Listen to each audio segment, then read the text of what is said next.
Walang nanonood sa'yo? Walang nag-share ng mga post mo? Konti lang ang viewers mo sa tuwing nagde-live ka? Hindi ka sinusuportahan ng mga kamag-anak mo? Kaibigan mo?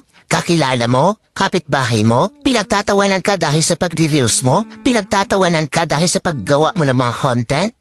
Ito ang tatandaan mo. Huwag kang huminto.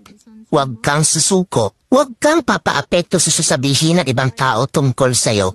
Ipakita mo sa kanila na may mararating ka.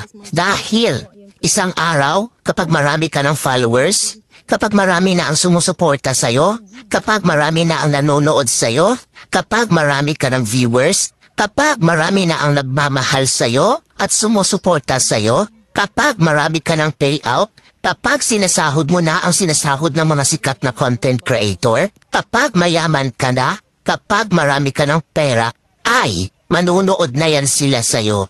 Sila na ang kusang lalaki.